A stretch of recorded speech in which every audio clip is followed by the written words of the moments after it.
Okay, this, for many people, you're going to say to yourself, what is this guy talking about? He sounds a little crazy. Um, Initially, this channel was about like exploring the topic of simulated reality and how this reality is not real or it's a simulation or whatnot.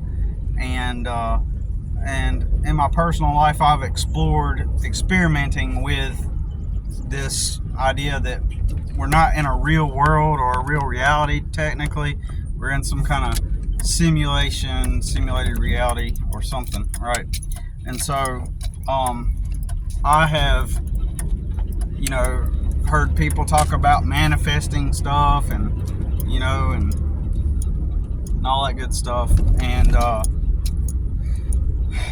so I experimented with that over the years just to explore and see where it would take me. And over time, it's began to seem like that there was a counter force, an opposing force, that whenever you start to get a grasp on the reality for what, and see it for what it is, at some point you begin to acquire the power, if you will, to bend and manipulate reality to some extent, right? And so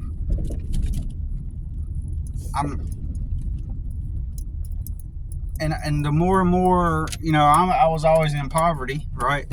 And so I would work hard, work multiple jobs, and all that stuff, but I was never able to get out of poverty for some reason. And despite putting in all this work and following the script I was sold, work really hard, show up on time, show them that you're willing to go above and beyond, show them you're willing to do this and do that, and then they will recognize that hard work, and then they will, give you raises and promotions at these companies, at these jobs, right? So that's what I was told, but I found myself living in a world generally where the majority of people,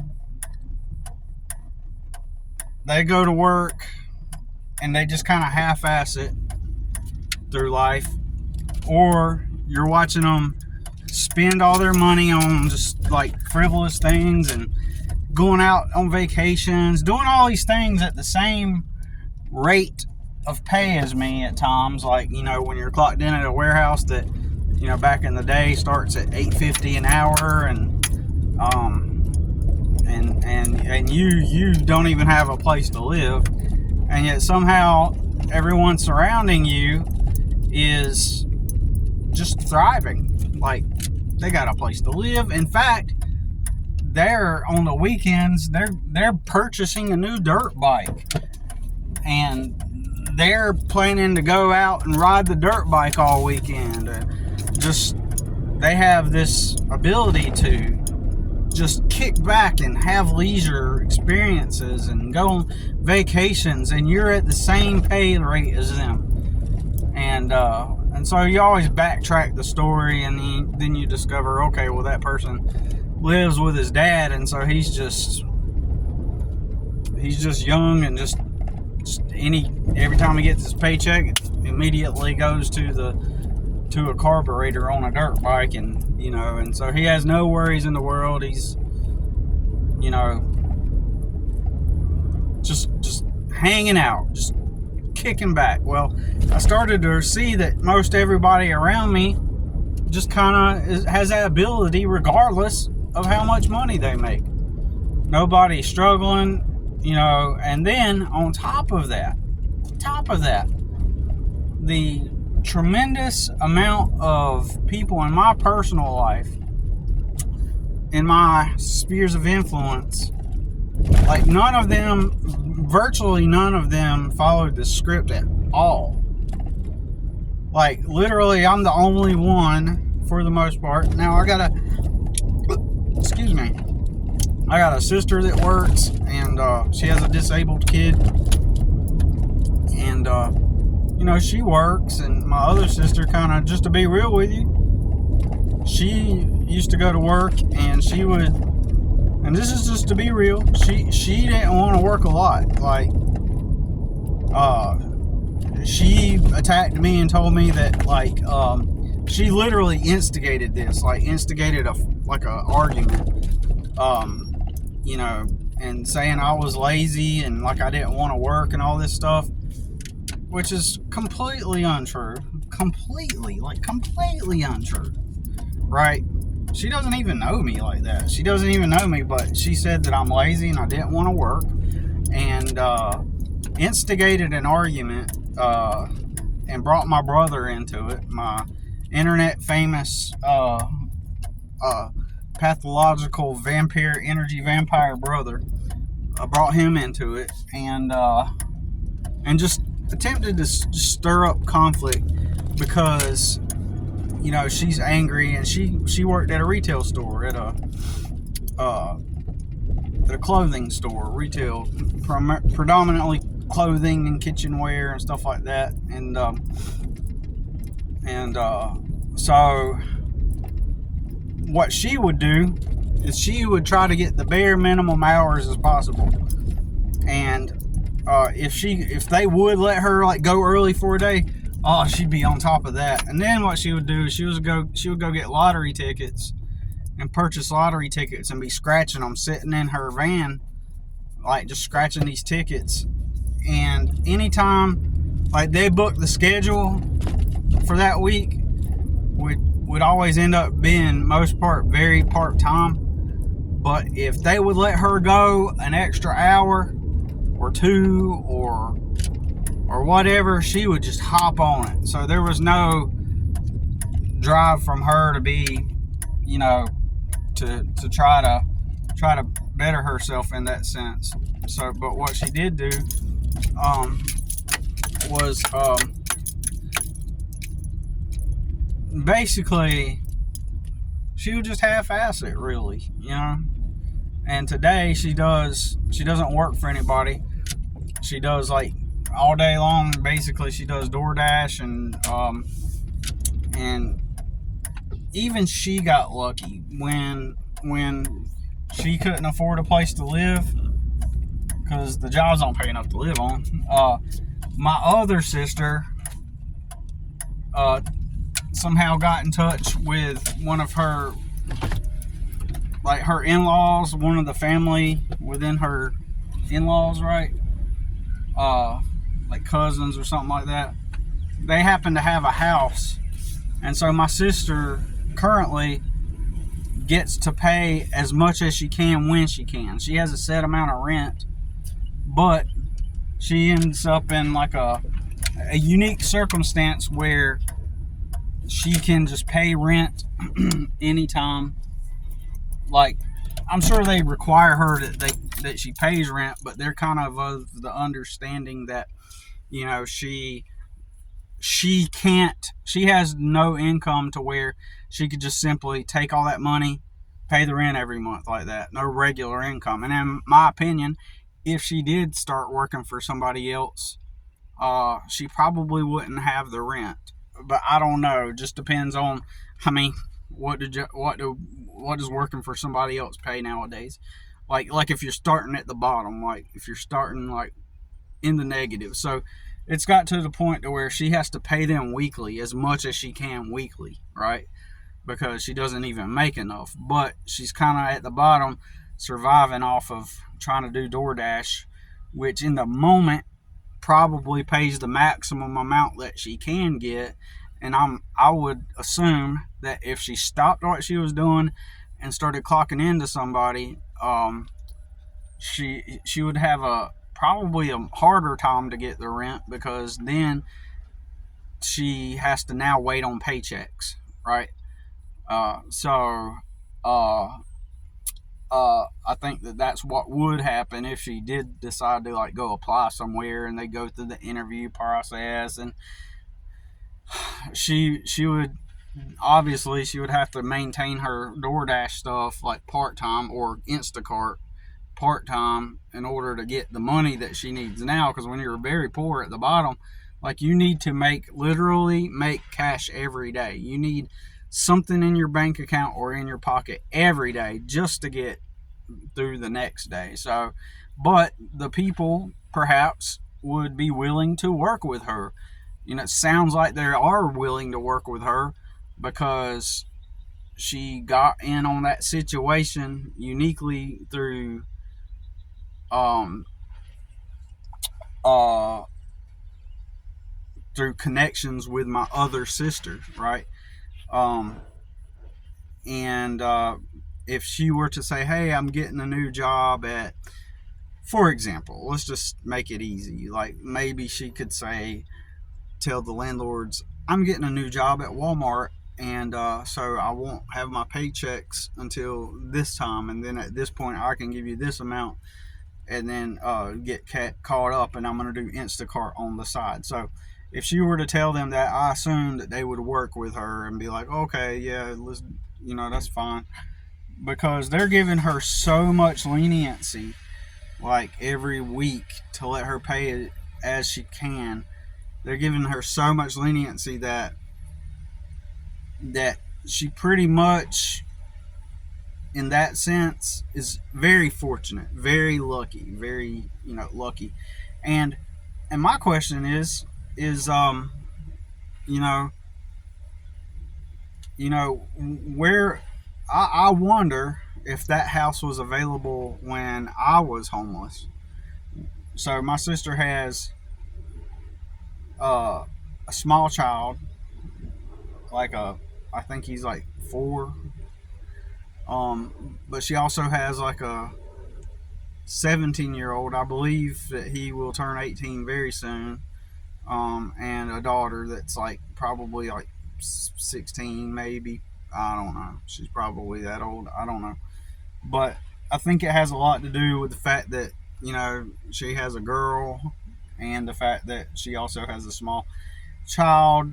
But where were the people when I was homeless, living in the shelter down the street here?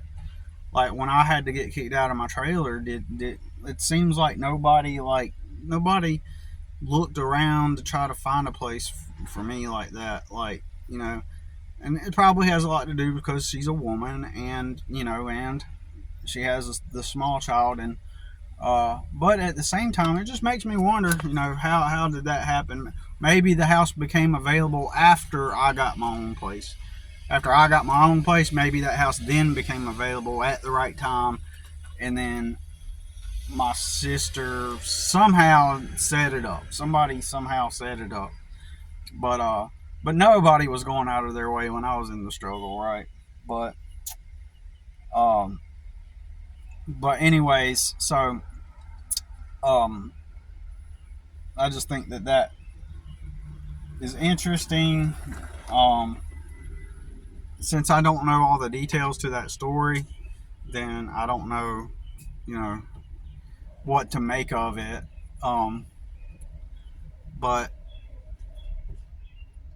uh, anyways, on a brighter note, I'm here at the library again. I'm trying to do some technical stuff for my business, and despite all the things that have happened, um, like even this year, in a sense, I'm in a better point than I was previously. And the amount of customers, which I don't get paid a lot, to be real with you, I've kind of found a network of customers that are within a price range. And so, what will happen as time progresses, as I acquire new customers, what will happen is I will begin to phase out the these customers, even if they've been long-term customers. If at some point, if they're not willing to pay me new rates, I'm going to have to go with the customers that will pay me more. But in the meantime, having these relationships and staying afloat like this, like, I benefit off of it. It keeps me just afloat, just a little bit better than if I worked for somebody else, right? Because I can actually maintain a place to live, kind of, because part of the agreement is I do the property maintenance on, the landscape maintenance on the property, and sometimes I also run other little errands and stuff too. So there's that also. So, but I'm still kind of trapped and also enmeshed in some dysfunctional dynamics. But I have to ask myself, like, what's the alternative with a minor, with custody of a minor, and then his mother still with a DSS case on her. They recently took her to court, and she's never not been in a DSS case. I mean, technically, I'm lying because I'm not. There have been phases where there wasn't a DSS case, but I'm just saying that even if it wasn't a DSS case open, there's always something. So, for example, when I moved, I needed to see my son, and I needed to get my son's grandfather out of the picture, who my son lived with. So, I didn't have a place to live. Let's say, technically, what I could have done, I could have, since she had custody, she won custody of my son when he was 5, won him back, through some corruption in the system. She got him back, and the court looked at me, the judge looked at me, and I clearly had a 3-bedroom apartment for rent. I meant that I lived in with my mom, clean, nice and clean, and an extra bedroom just for him. Because when there's a DSS case open, they often will say, well, that child needs its own bedroom. That's what they will say. And sometimes that is the determining factor to whether or not they decide if that child goes and lives there, right? I've seen that a lot. So if they don't have the extra bedroom for the specific kid, they'll use that to keep the child in DSS custody, right? So, anyways, that's why I told my mom, I was like, let's do a 3-bedroom. That way you have a bedroom, I have a bedroom, and he has a bedroom. So we did that back in the day. This was when the relationship with my mother began to shift and change, right? And into a better dynamic, okay? So,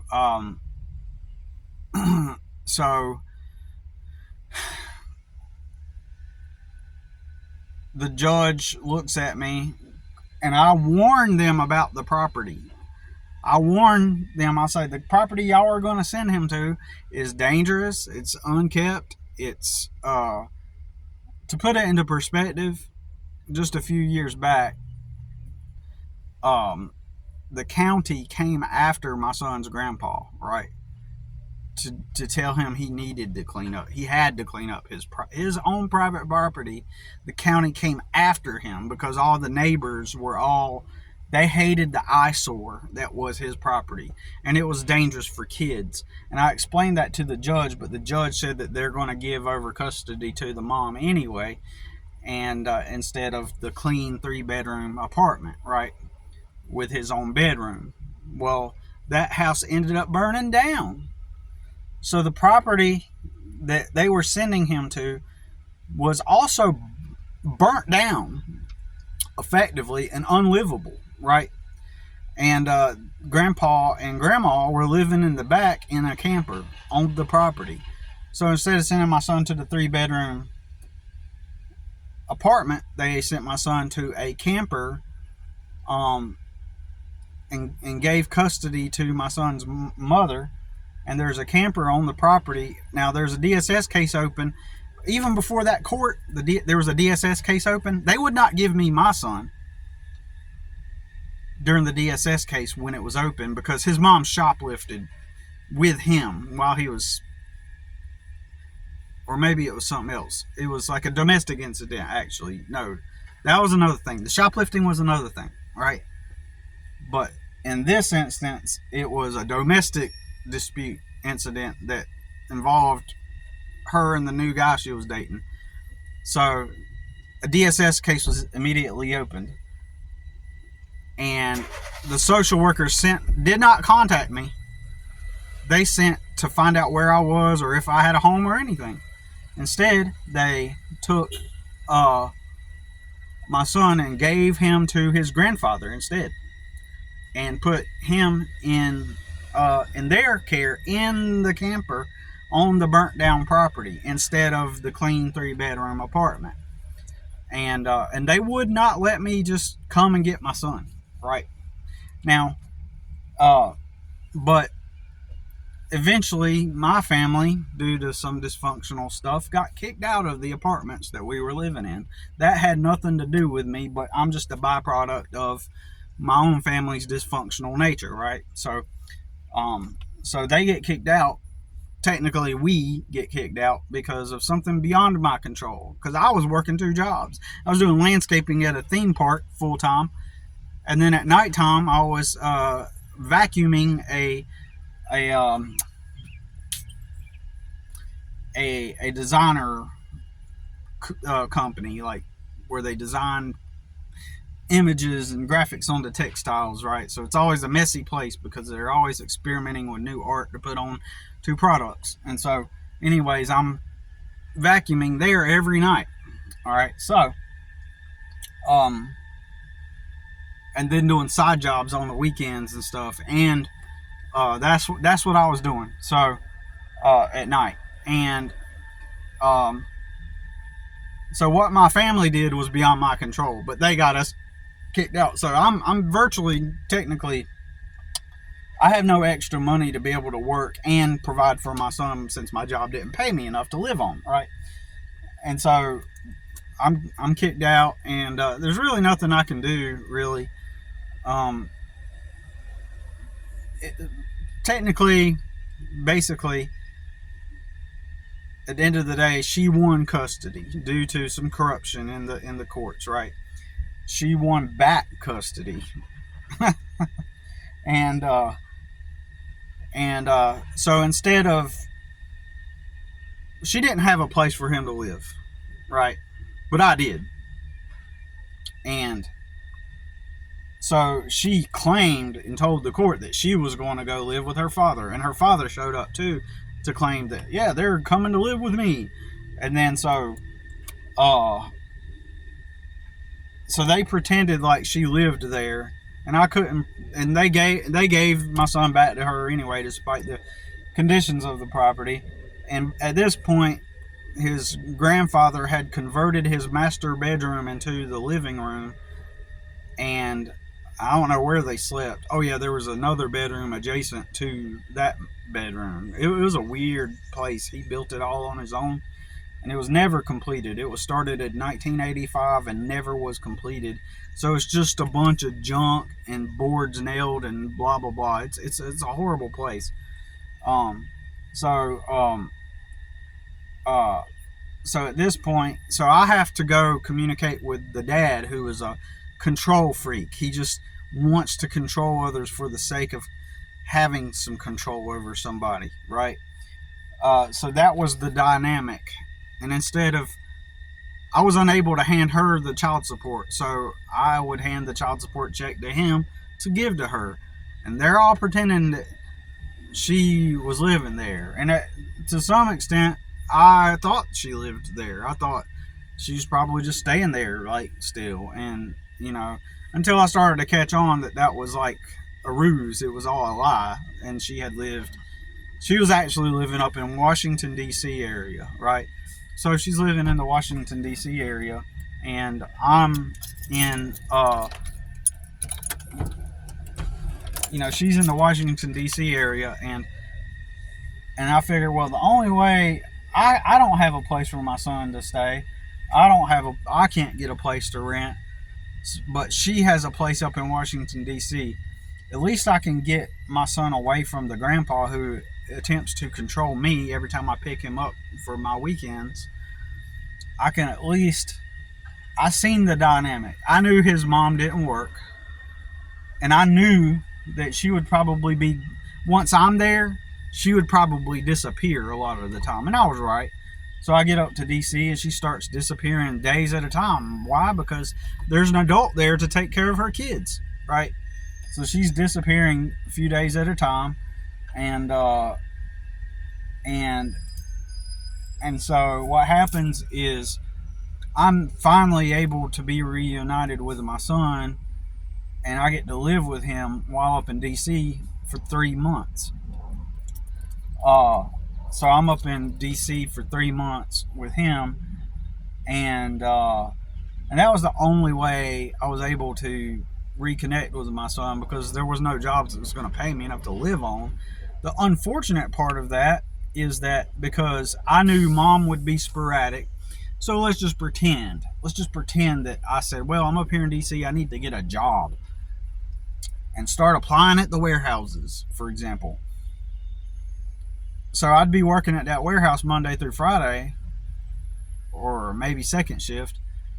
Now I wouldn't be able to get my son up for school, or have the flexibility to get him off the bus, to get him off, this and that. So basically, I was stuck, unable to work at all. Because also, if one day mom decides to disappear for a few days, then I'm left with that responsibility of, taking care of him and his sister, right? 16-year-old sister at the time, right? So I'm responsible for that, because mom ain't gonna do anything. Mom's gonna take off at random times, sporadic times, and you don't know. And I have no control over the situation. I have zero money, so I have no control over the dynamic at play, and I'm just there to make sure I'm with my son at least, right? And somehow his mom's paying the bills through whatever means that she's acquiring. Her daughter's disability, the child support her other dad is paying, right? That's how she's also acquiring the money. And probably she gets disability too, and probably on EBT food stamps, and probably all these other things, right? So she's able to live free, and that's what she wants. She wants to be free. She even currently has sent her 3-year-old and her 7-year-old to summer camp. I don't know if that means they go every day and they come home at night, or if it's like she sent them off. She's always constantly looking for ways to be free, but the kids supply the income for her to sustain her free life, to live free, right? So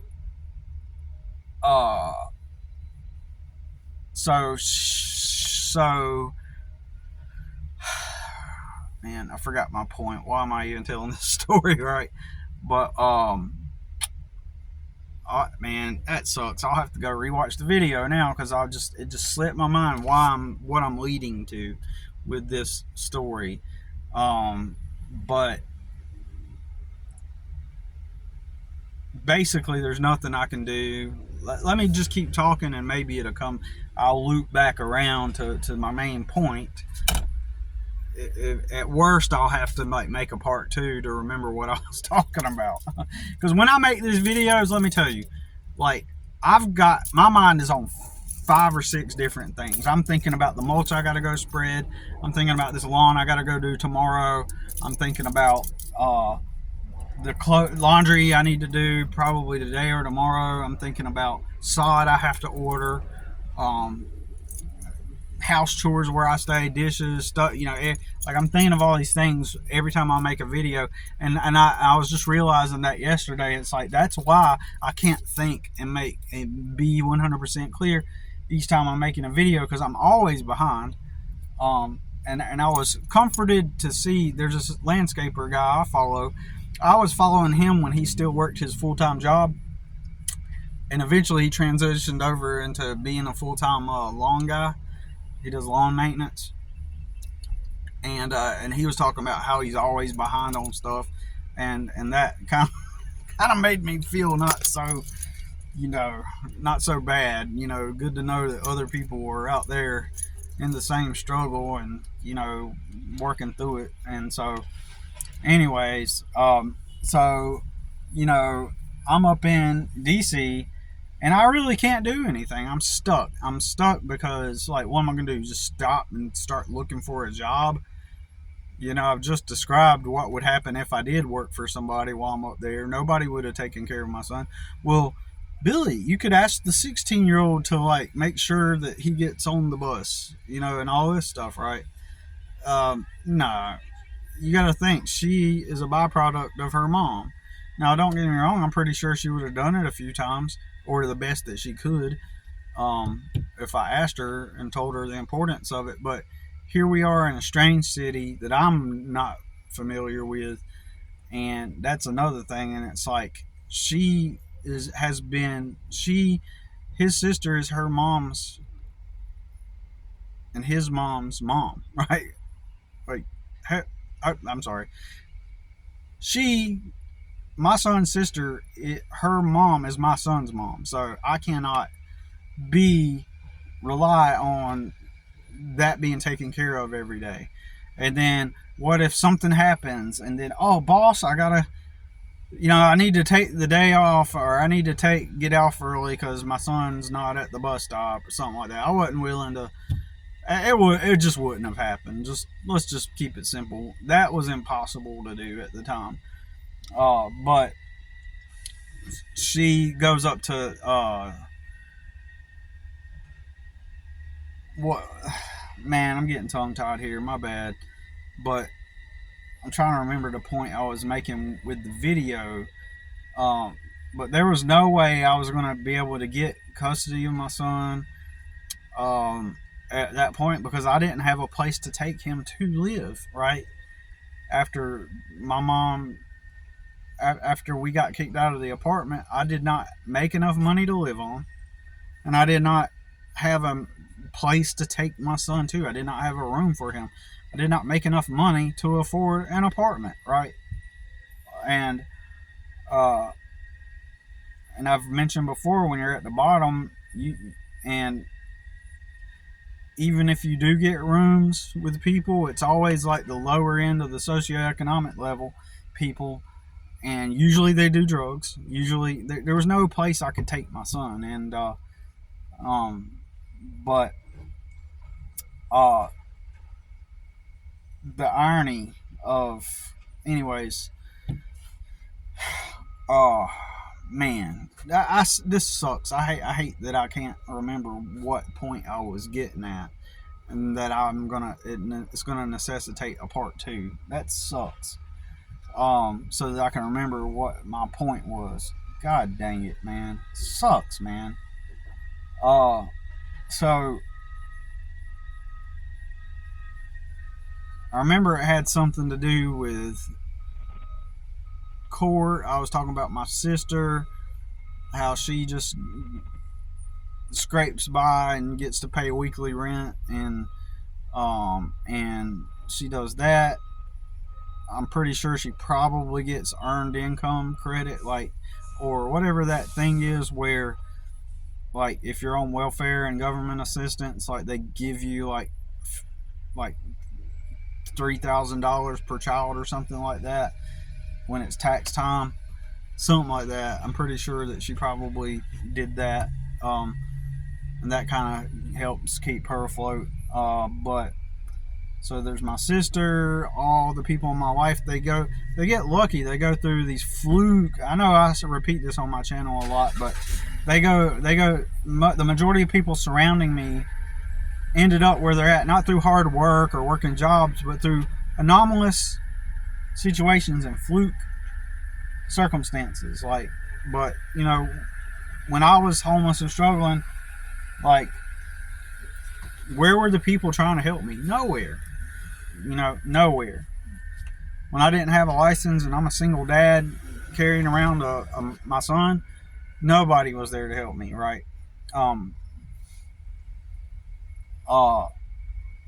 Coming from a place of, like, hey, let's get you back on your feet.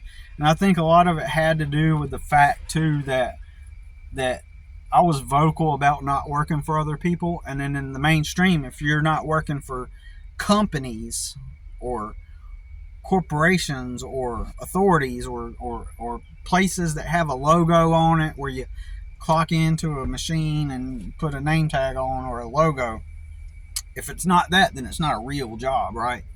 It means that you don't want to work. And so, since my sister,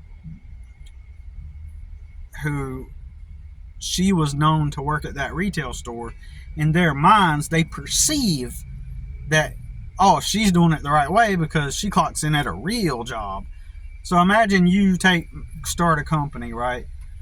So imagine you start a company, and then next week or next year, let's say that you get lucky, right? And you land some really good accounts. Let's say that you do mowing and landscaping work. And let's say that next week you end up, next year, you end up through some luck, you get some like major big accounts over the year. And then you need to hire people, right? And so eventually you get some shirts made up, you get a logo put on the shirts, and you hire like 3 people because you've done so well in a short amount of time. Well, because you got that logo and you have the optics of being a legit, people would tell somebody like me, well, look at that company, they're hiring, that company, they're hiring. And so they would tell me, they would view your company as a real job, and I should go apply because your company, your business that you started a year ago, like, they don't have to know that you started it a year ago. It could be 3 months in. All you have to do is have a logo on a shirt, and everybody's got the same shirt on, and people will perceive that as real because it's all about optics. Everything's fake. So why don't you go work for that company? Like, even one time, a guy in my city posted a Facebook post on one of the marketplace groups, one of the community groups, and said, hey, I just started my new landscaping company, and and I'm hiring. I'm hiring for a special person to do. I'm hiring, basically. We're hiring. And then somebody saw that and thought of me and said, Billy, Billy, they're hiring. They're looking for a guy, and that's what you do. Like, they're an authority, and they're hiring, and that's the skill that you have. So, hey, I'm gonna tag you in this because they're hiring, and you're really good at it, and you can go work for them. You see how it works? Like, by the end of this year, on a positive note, I was leading up to this, that on a positive note, like, if I end up like doing well this year, which if I can, it's still questionable whether I'll get there. And I'm just being objective. I'm looking at my circumstances and I'm saying, is this possible? I'm still struggling. I don't make extra money. I'm usually, even though like I have a few hundred in my bank account at certain intervals, I'm still kind of like stuck, if that makes sense. I'm still kind of like stuck at this. I'm plateaued, just as if I were working for somebody else, right? And in general, right? And so let's say like that let's say that what ends up happening is I end up growing the business, right? And I'm later on this year, I've got like a good look. I've got a good website, maybe even a couple shirts. All you got to do, if you want to get shirts printed up, you just go to a local printing and graphics company that has t-shirts. They sell t-shirts like for businesses. There are businesses that create the shirts for the businesses. Does that make sense? So they get the shirts, and you can tell them, hey, I want a logo made. They'll make the logo too. They'll design your logo, and then you just get it. Or you can design your logo and give them the sketch, and they'll put it.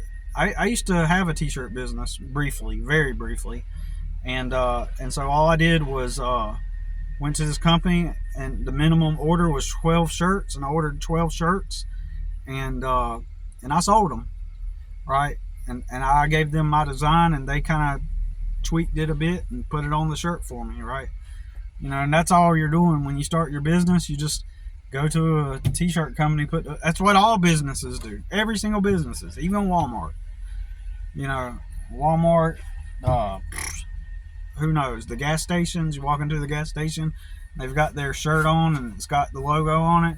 It's just a logo business. Unless they have some kind of in-house, unless they bought the printing machines and the logos, the stitching machines, and they make it themselves, I mean, typically, you know, companies hire other companies to make their shirts with their logos on it and stuff. And it's just people doing things, right? Anyways, so hopefully this year will be better, and I can get a brand going, and that will help increase the revenue. That will help increase the revenue. Uh, Probably because then people will see me and view me as a professional service instead of just some guy in a truck that does landscaping work or does yard work. Like, you know, it's all about perception. Anyways, I'm gonna cut it short because I done forgot the main point of the video, and I guess I'll go ahead and upload this, and I want to talk about something that was like simulation related that happened yesterday. It's crazy with that can I found with the eyes on it. It's gonna blow your mind. Anyway, so talk soon.